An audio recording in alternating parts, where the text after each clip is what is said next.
So hello everyone, welcome to Mayank's equation. आज की इस वीडियो लेक्चर में हम सॉल्व करने वाले हैं एनसीईआरटी क्लास 10th मैथमेटिक्स की एक्सरसाइज 3.2 को। ऑलराइट, इससे जुड़े जितने भी बेसिक कॉन्सेप्ट्स हैं ये मैं पिछले वीडियोस में कवर अप कर चुका हूँ। Alright, real numbers and polynomials chapter भी कवर हो चुका है चैनल पे, वो जा करके आप वीडियोस चेक कर सकते हो।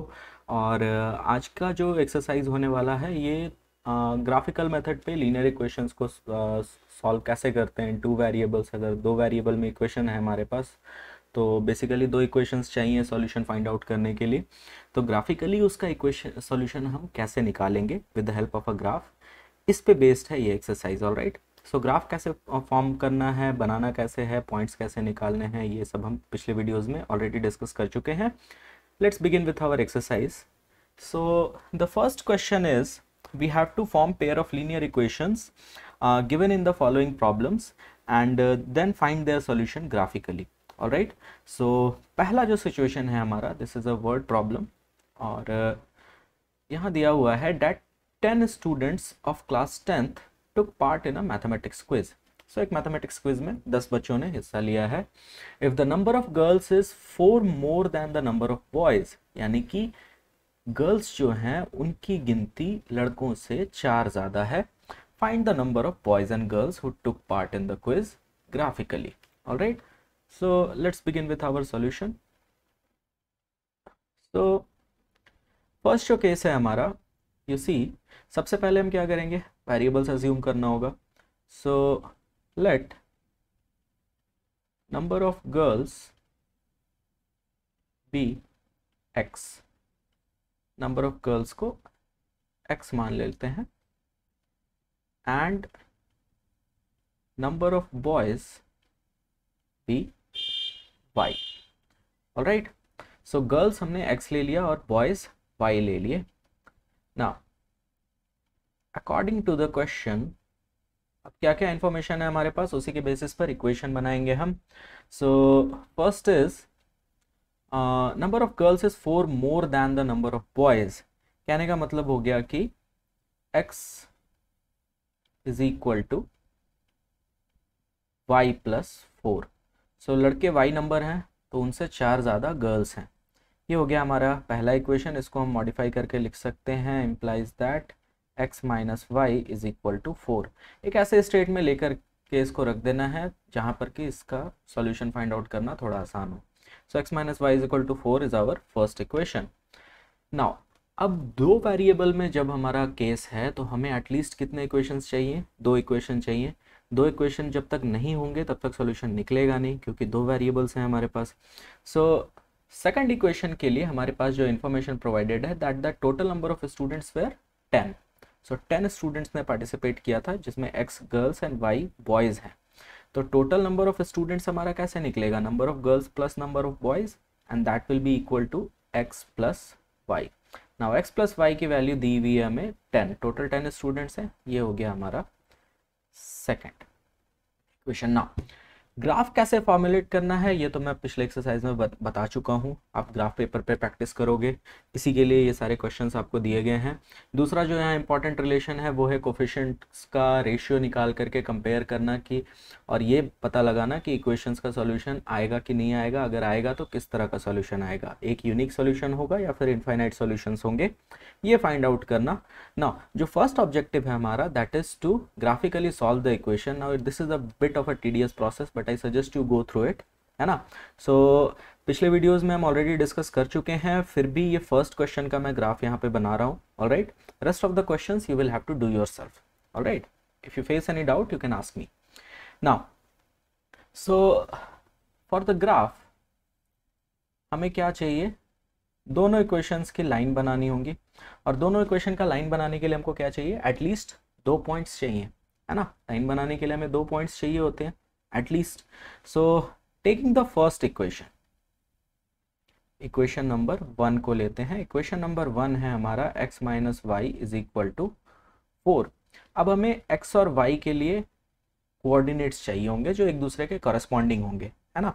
सो सबसे पहला काम हम क्या करेंगे, इस इक्वेशन में अगर x की वैल्यू हम रख देते हैं 0, ठीक है, तो y की वैल्यू यहाँ क्या आएगी, if x is 0 then y is equal to minus Y is equal to 4 हो जाएगा and y will be equal to -4। Alright, now एक पॉइंट का तो कोऑर्डिनेट हमको मिल गया 0 -4। सेकंड पॉइंट के लिए हम क्या करेंगे, अब y को 0 मान लेते हैं, है ना। सबसे सिंपल तरीका यही होता है, अनटिल एंड अनलेस कि आपके पास बहुत बड़ी वैल्यूज़ हैं, लंबा रेंज है, तो फिर आप कुछ और वैल्यूज़ ले सकते हो, या पॉइंट में अगर वैल्यू आ रही है, अगर आप 0 वैल्यू लेते कोऑर्डिनेट का, तो फिर आप वहाँ पे कुछ और नंबर ले सकते हो अपने हिसाब से। नाउ सी, y की वैल्यू अगर हम 0 लेते हैं तो x की वैल्यू कितनी हो जाएगी, 4, है ना। x minus 0 is equal to 4, so x is equal to 4।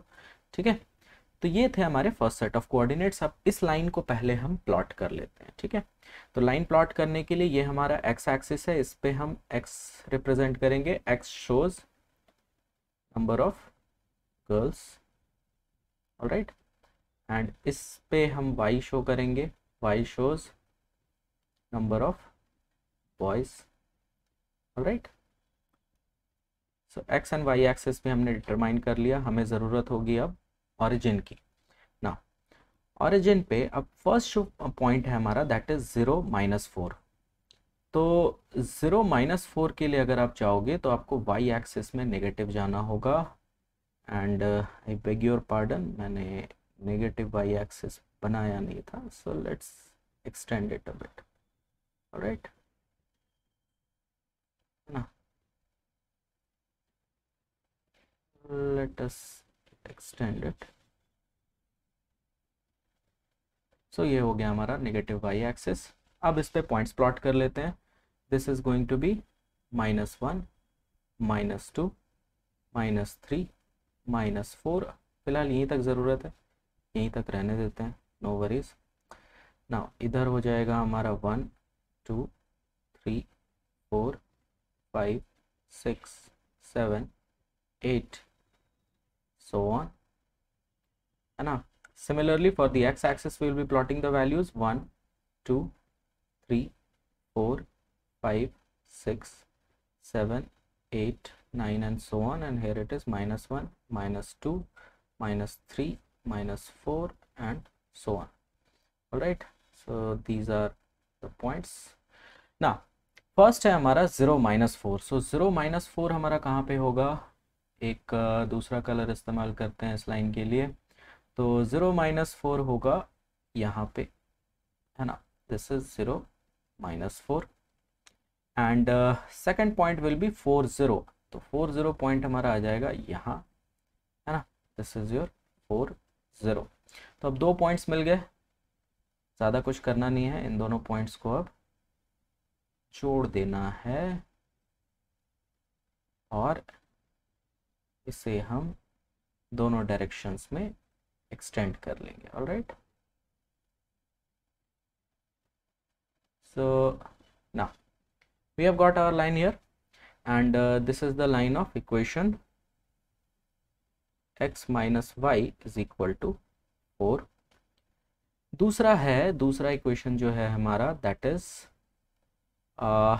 Equation number 2, and ये है x plus Y is equal to 10। Alright, so अब यहाँ पे x 0 लेंगे तो y 10 होगा, y 0 लेंगे तो x 10 होगा, है ना। तो थोड़ा ज़्यादा ऊपर तक पॉइंट्स ले जाना पड़ेगा, तो वो भी काम आप कर सकते हो, या फिर अपने हिसाब से वैल्यूज़ रख सकते हो। सपोज मैंने रखा x is equal to, let's say I kept x is equal to 4।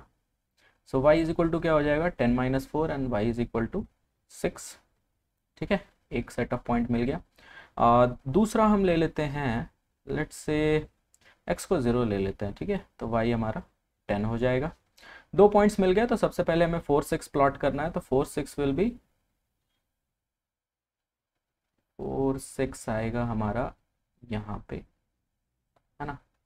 So this is 4 6, और दूसरा जो पॉइंट है हमारा that is 0 10, so it will be here. y axis पे 10 है, x पे 0 है, सो दिस इज 0 10। अब इन दोनों पॉइंट्स को ज्वाइन करेंगे और लाइन को एक्सटेंड करेंगे। तो ये जो दूसरी लाइन बनी, ये थी हमारे equation x plus Y is equal to 10 की लाइन, है ना। अब इन दोनों लाइंस को आप देखो तो ये दोनों लाइन इंटरसेक्ट कर रही हैं एक दूसरे से इस पॉइंट पे, और यही पॉइंट देगा हमें सॉल्यूशन हमारा, है ना।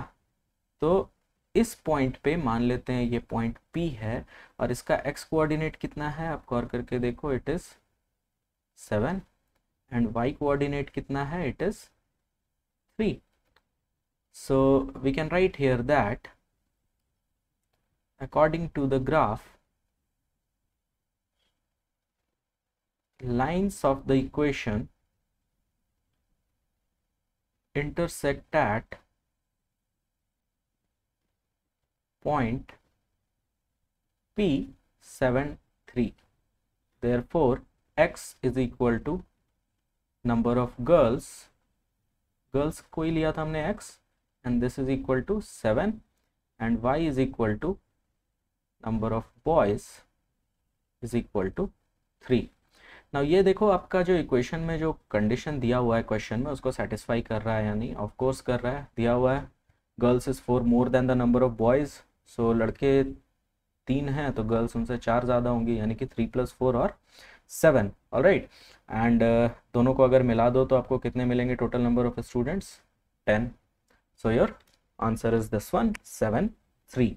सो I hope this clears your doubt as to how to solve linear equation in 2 variables का अगर पेयर ऑफ इक्वेशन है आपके पास उसको ग्राफिकली कैसे सॉल्व करना है। Okay, so this was the solution for you. Moving on to the next question, which is question number 2 of the first one. Now in this one I won't be drawing any graph, ठीक है, हम बस इसका question बनाएंगे. So let's say 5 pencils and 7 pens together cost ₹50, and 7 pencils and 5 pens together cost ₹46. Find the cost of 1 pencil and that of 1 pen. Okay, so let the cost of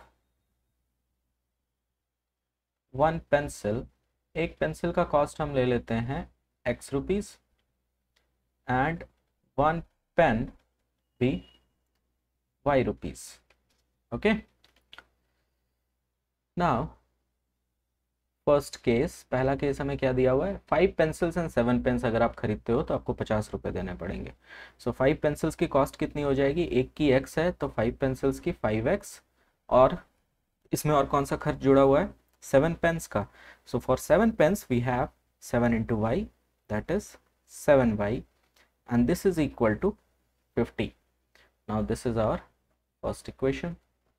Second one is 7 pencils, so 7x is the second case. Now 7x plus 5 pens, that is 5y, and this will be equal to 46. Okay, so अब इन्हीं दोनों का आपको graph plot करना है. Values आप accordingly लोगे, है ना. सो वैल्यूज़ आपको सोच समझ के लेनी होंगी, ठीक है. तो यहाँ पे एक्चुअली मेरे पास लिमिटेशन है, I don't have a proper graph paper here. Graph paper में आप डेसिमल्स को भी शो कर सकते हो, है ना, 0.6, 0.5, 0.9 समथिंग वैल्यूज़ लाइक दैट.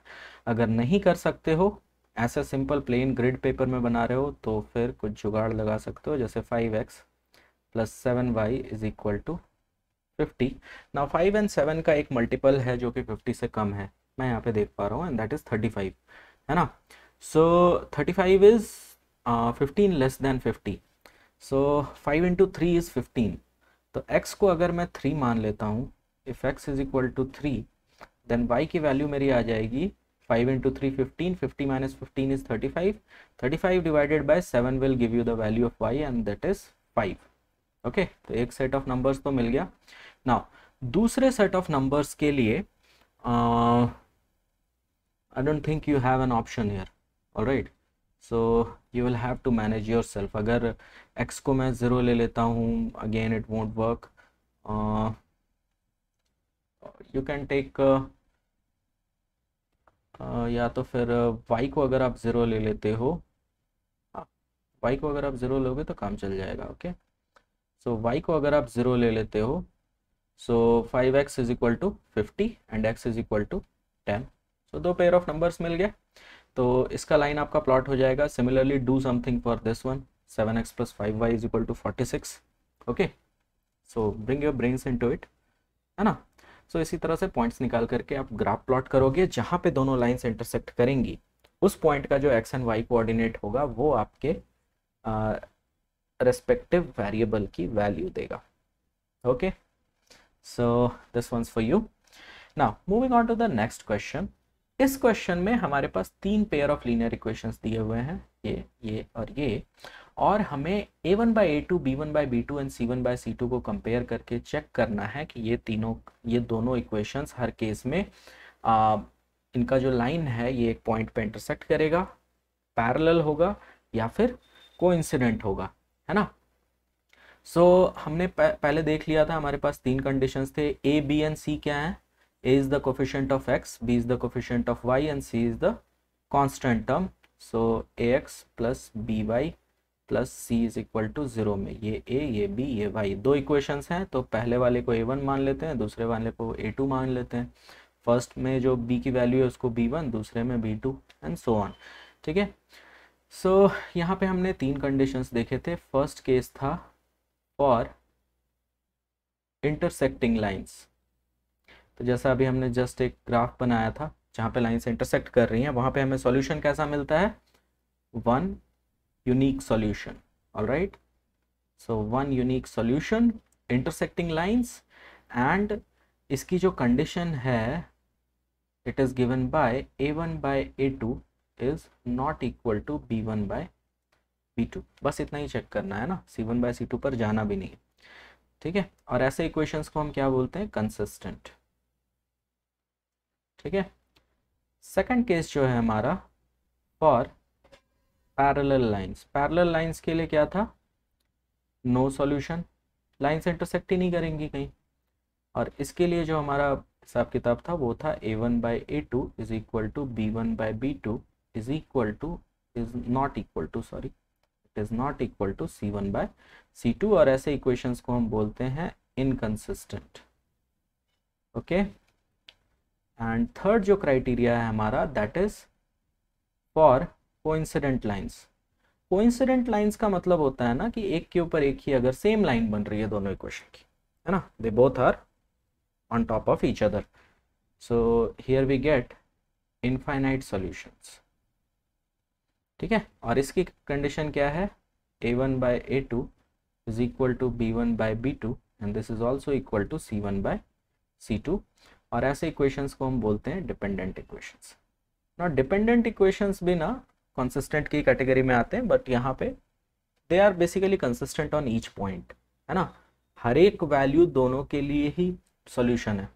ठीक है, they are essentially the same equation, हम लोग अभी देखेंगे ना। सो फर्स्ट पेयर लेते हैं, we have 5x minus 4y plus 8 is equal to 0। ठीक है, and we have 7x plus 6y minus 9 is equal to 0। ना यहाँ पे एक चीज याद रखनी जरूरी है, साइन आप लोग गड़बड़ नहीं करोगे। ठीक है, since you have to take into consideration properly. So हमारा जो स्टैंडर्ड फॉर्म है that is ax plus by, ये प्लस की भी बहुत इंपॉर्टेंस है, plus c is equals to 0, है ना, ये प्लस की भी बहुत इंपॉर्टेंस है। ठीक है, तो जैसे फर्स्ट इक्वेशन में आप देख रहे हो 5x माइनस 4y प्लस 8 में, तो यहाँ पर a1 की जो वैल्यू है वो मेरी कितनी है? 5 है। ठीक है, नाउ b1 की वैल्यू क्या होगी? ax प्लस by होता है स्टैंडर्ड फॉर्म, तो यहाँ पे 5x माइनस 4y है, इसको आप लिख सकते हो 5x plus minus 4y। Alright, under bracket minus 4y, it should be 5x plus minus 4 into y, है ना। तो b की वैल्यू मेरी कितनी आ जाएगी? -4, ये आपको ध्यान रखना है ना, साइन का भी गड़बड़ नहीं करोगे। So it will be equal to -4 and c1 is equal to 8। Okay, similarly a2 is equal to 7, b2 is equal to 6 and c2 is equal to -9, है ना। सो अब यहाँ पे चेक कर लेते हैं, a1/a2 हमारा हो जाएगा 5/7, b1/b2 हमारा हो जाएगा -4/6 and this is equal to -2/3। सबसे अच्छा तरीका होता है इसको हमेशा को प्राइम्स के फॉर्म में ले आओ, है ना, सिंपलेस्ट फॉर्म में फ्रैक्शन को ठीक है, तो कंपैरिजन आसान हो जाएगा, है ना। अगर इक्विवेलेंट फ्रैक्शंस भी आ रहे हैं तो सिंपलेस्ट फॉर्म में आके सब कुछ आपको बराबर दिखने लगेगा। And then we have C1/C2 which is equal to -8/9, है ना। तो अगर आप यहाँ पे गौर करके देखो, A1/A2 हमारा है 5/7 और B1/B2 है -2/3, है ना। तो हम यहाँ पे लिख सकते हैं दोनों बराबर नहीं है, ठीक है, simple. A1/A2 is not equal to B1/B2, therefore now we don't have to compare for C1/C2, है ना। ये हमारा किसका केस है, इंटरसेक्टिंग लाइंस का।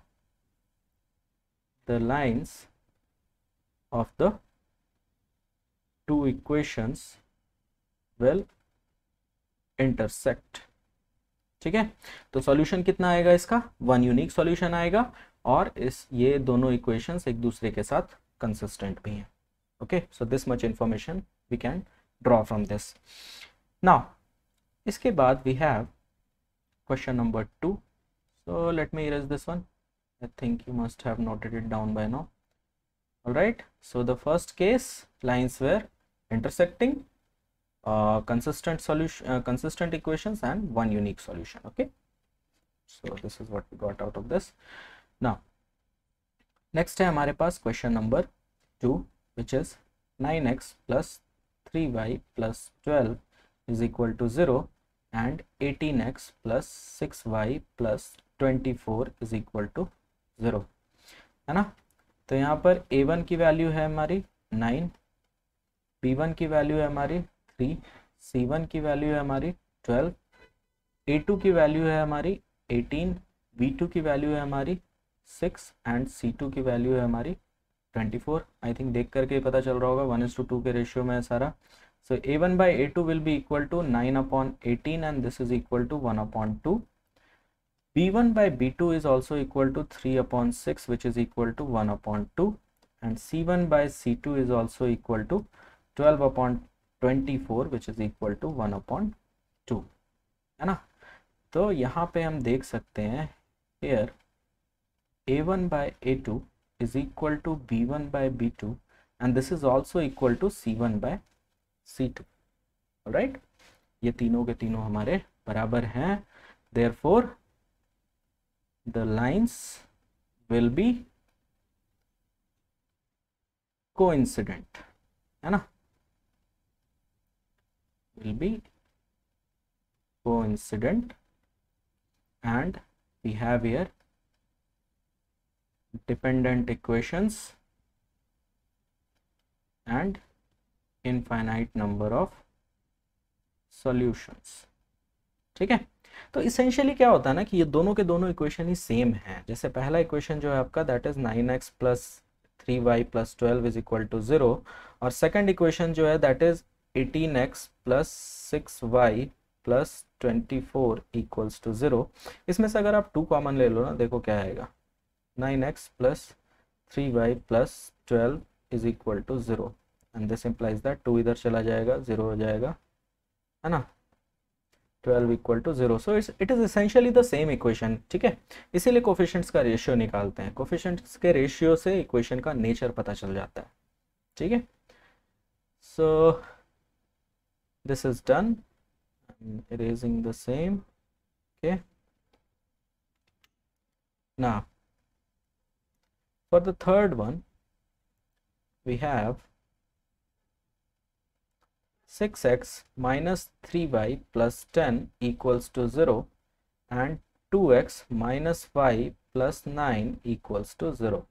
now यहाँ पे अगर आप ध्यान दो तो A1 की वैल्यू हमारी कितनी है 6, B1 की वैल्यू है -3 नॉट +3, है ना, माइनस साइन पे ध्यान दोगे, और C1 की वैल्यू क्या है 10, A2 की वैल्यू है हमारी 2, B2 की वैल्यू यहाँ पे क्या है -y है, that is -1 into y, so it will B -1, है ना। यहाँ पे कोई नंबर नहीं है, वहाँ पे 1 होता है, एंड C2 इज 9, ठीक है। सो A1/A2 हमारा हो जाएगा 6/2 and that is equal to 3/1। B1/B2 जो है ये भी हो जाएगा हमारा -3/-1 इक्वल्स टू 3/1, 1 है ना, एंड C1/C2 जो है ना ये होगा 10/9। सो यहाँ पे आप ध्यान दो तो A1/A2 B1/B2 के बराबर है, लेकिन ये दोनों C1/C2 के बराबर नहीं है। सो we have the condition A1/A2 is equal to B1/B2 which is not equal to C1/C2। तो ये किसका केस है? इनकंसिस्टेंट इक्वेशंस का, यानी कि parallel lines. So therefore lines of the equation will be parallel here, है ना। तो पैरेलल होंगे, इनकंसिस्टेंट इक्वेशंस हैं, no solution. Alright, so this was question number 2. Now moving on to the next question. Okay, so question number 3, first जो set है हमारा, यहाँ पर भी वही काम करना है। On comparing the ratios A1/A2 B1/B2 and C1/C2 find out whether the following pair of linear equations are consistent और इनकंसिस्टेंट। अब हमें इतना ही बताना है, ठीक है। तो कंसिस्टेंट में दो केसेस आ जाएंगे, इंटरसेक्टिंग लाइंस, है ना। अगर डिपेंडेंट क्राइटेरिया नहीं दिया हुआ है तो हमें कोइंसिडेंट लाइंस को भी उसी में लेना है, यानी कि A1/A2 is equal to B1/B2 is equal to C1/C2, और इनकंसिस्टेंट हो जाएगा पैरेलल लाइंस, है ना। सो फर्स्ट केस में अब डायरेक्टली सॉल्व करते हैं, है ना। यहाँ पे ध्यान दो, फर्स्ट इक्वेशन जो है हमारा 3x + 2y is equal to 5। अच्छा नहीं, इसमें कॉमन टर्म राइट साइड में है, ठीक है। So yeah, I think I have made a typo error here. Let me correct that. Okay, so just a second.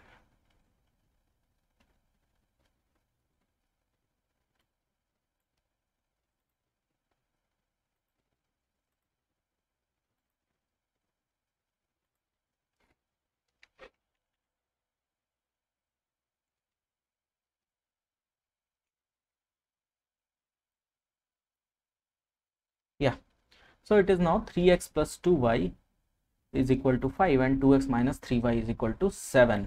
Now हमारा जो स्टैंडर्ड स्ट्रक्चर होता है लीनियर इक्वेशन इन टू वेरिएबल्स का, that is ax + by + c = 0, और यही structure आपको follow करना है, यानी कि a, b एंड c तीनों के टर्म्स हमारे LHS में रहेंगे, तब हम यहाँ से वैल्यूज निकालेंगे। Now that is the safe thing to do, otherwise आप साइन चेंज करके भी c की वैल्यू ले सकते हो, जैसा कि अभी हम देखने वाले हैं। So 3x + 2y is equal to 5।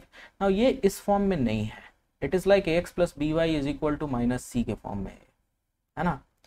सो सबसे सेफ तरीका होता है 5 को इधर ले आने का, and this will imply that 3x + 2y - 5 = 0। अब ये सेफ स्ट्रक्चर में आ गया है, तो यहाँ पर इसको हम a1 b1 c1 मान लेते हैं। a1 is 3, b1 is equal to 2 and c1 is equal to -5। Similarly second equation जो है हमारा, that is 2x - 3y is equal to 7, and this implies that, ये इक्वेशन ए था, ये इक्वेशन बी है, and this implies that 2x - 3y - 7 is equal to 0। तो यहाँ पर a2 की वैल्यू कितनी हो जाएगी? 2, b2 की वैल्यू मेरी हो जाएगी -3 एंड c2 की वैल्यू मेरी हो जाएगी -7, ठीक है। सो सिंपली रेशियो निकाल लो, a1/a2 will be equal to 3/2, b1/b2 will be equal to 2/-3 which is equal to -2/3। तो आगे कंपेयर करने की ज़रूरत नहीं है, हम यहीं पे देख पा रहे हैं कि a1/a2 is not equal to b1/b2, ठीक है। So therefore the equations are consistent, यानी कि इंटरसेक्ट करेंगे और इनका एक सॉल्यूशन आएगा, है ना। So that's it. Now for our second question, second question भी उसी तरह का है, 2x - 3y is equal to 8। तो this we can write as 2x - 3y - 8 equals to 0 and 4x - 6y minus 9 is equal to 0। अब यहाँ पे values ले लेते हैं। a1 यहाँ पे हमारा हो जाएगा 2, a2 हो जाएगा 4, b1 हम ले सकते हैं -3, b2 will be equal to -6, c1 is equal to -8 and c2 is equal to -9। Alright, सो अगर आप यहाँ पे ये रेशियोज बना के कंपेयर करोगे तो a1 by a2 is equal to 2/4 which is equal to 1/2, b1 by b2 is equal to -3/6 and which is also equal to 1/2, and similarly c1 by c2 will be equal to -8/9 and this is only equal to 8/9, है ना। तो यहाँ पे आप देख सकते हो कि a1 by a2 b1 by b2 के बराबर है, but this is not equal to c1 by c2, so we can write that here a1 upon a2 is equal to b1 upon b2, but these are not equal to c1 upon c2, and this is the condition of parallel lines. Therefore the equations are inconsistent. Okay, so the equations are inconsistent here, है ना।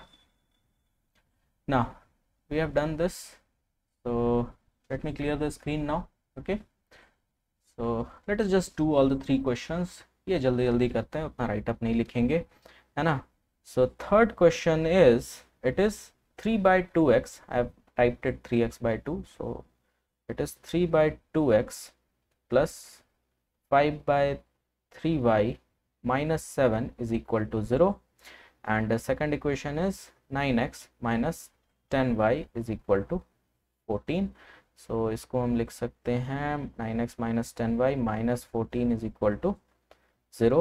यहाँ पर a1 की value कितनी है 3 by 2, b1 की value है 5 by 3 and c1 की वैल्यू है -7। ओके, एंड सिमिलरली a2 की वैल्यू है यहाँ 9, b2 की वैल्यू है -10 एंड c2 की वैल्यू है -14। ओके, सो रेशियोज बना लेते हैं। सो a1 by a2 will be equal to 3/2 divided by 9, यानी कि 3/2 into 1 by 9, so it will be equal to 1/6। b1 by b2 will be equal to, you see it is 5 by 3 divided by -10। okay, b2 हमारा -10 है, so it will be into 1 by -10।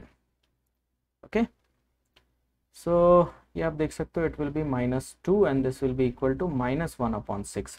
so here you can see that already अब c1 by c2 compare करने की यहाँ पे ज़रूरत नहीं है ना, ऐसे भी c1 by c2 हमारा 1/2 आएगा, बट यहाँ पे आप देखो a1 by a2 जो है हमारा ना, a1 by a2 is actually equal to 1/6 and b1 by b2 is equal to -1/6, तो दोनों बराबर वैल्यूज नहीं है, साइन का अंतर है ना।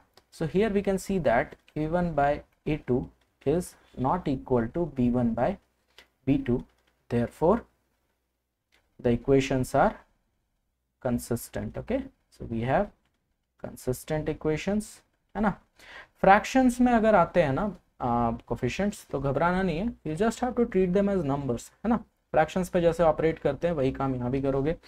उसके बाद है question number 4, we have 5x minus 3y is equal to 11, 11 इधर ले आएंगे, -11 is equal to 0, and second one is -10x plus 6y plus 22, क्योंकि उधर -22 है, and this is equal to 0। तो a1 की वैल्यू हमारी क्या हो गई 5, b1 की वैल्यू हो गई -3 एंड c1 की वैल्यू हो गई -11, है ना। a2 की वैल्यू हमारी हो गई -10, b2 की वैल्यू हमारी हो गई 6 एंड c2 की वैल्यू हमारी हो गई 22। Okay, so a1 by a2 is equal to 5/10 and this is equal to -1/2, b1 by b2 will be equal to -3/6 and that is also equal to -1/2, and C1 by C2 is equal to minus 11 by 22 and this is also equal to minus 1 by 2। तो यहाँ पे आप देख पा रहे हो कि A1 by A2 is equal to B1 by B2 is equal to C1 by C2 है। Now this is a case of coincident lines, है ना, दोनों की दोनों लाइंस एक के ऊपर एक बनेंगी और हर पॉइंट जो होगा उन दो लाइंस ऑफ इक्वेशंस का वो दोनों ही इक्वेशन का सॉल्यूशन होगा, है ना। तो अब यहाँ डिपेंडेंट इक्वेशंस का तो केस दिया हुआ नहीं है, सो ये भी हमारा है consistent, okay, but the lines are coincident here, है ना, consistent equations. Now last question है इस पार्ट का 5th नंबर। So it is 4/3x plus 2y is equal to 8 है, -8 इक्वल्स टू 0 लिख लेते हैं हमारी सहूलियत के लिए। 2x plus 3y -12 equals to 0, ठीक है। अब इसको डायरेक्टली सॉल्व करते हैं, है ना। तो a1 है हमारा 4/3, सो a1 by a2 is equal to 4/3 divided by 2 यानी कि into 1/2, so it will be equal to 2/3। Similarly b1 by b2 की वैल्यू हमारी हो जाएगी, ये तो डायरेक्टली 2/3 है, एंड c1 बाय c2 की वैल्यू हमारी हो जाएगी -8 by -12 and this is equal to 2/3। Alright, so ये भी जो केस है हमारा, this is also a case of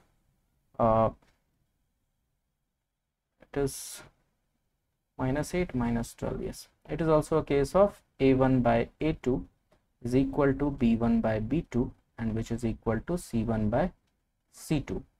so therefore we have dependent equations और इसको भी हमें मानना है यहाँ पे consistent equations, okay।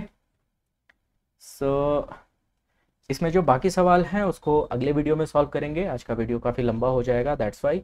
सो अगर आपकी कोई भी डाउट्स हैं, anything you have, you can ask me in the comments box. आप मेरे साथ मेरे ईमेल आईडी के थ्रू जुड़ सकते हो, मेरे चैनल के अबाउट सेक्शन में मेरा ईमेल आईडी गिवन है, और अभी मैं एक करंट सीरीज़ रन कर रहा हूँ जिसमें कि क्लास 10th की पूरी सिलेबस कवर करूँगा। अभी अब बोर्ड एग्ज़ाम के पैटर्न के हिसाब से हम चलेंगे, जो आपका सिलेबस है, MCQs की भी सीरीज़ आने वाली हैं। So anyways, support me by liking and subscribing to my channel, and अगली वीडियो आने तक पढ़ते रहिए। I wish you all the very best. Thank you for watching this lecture.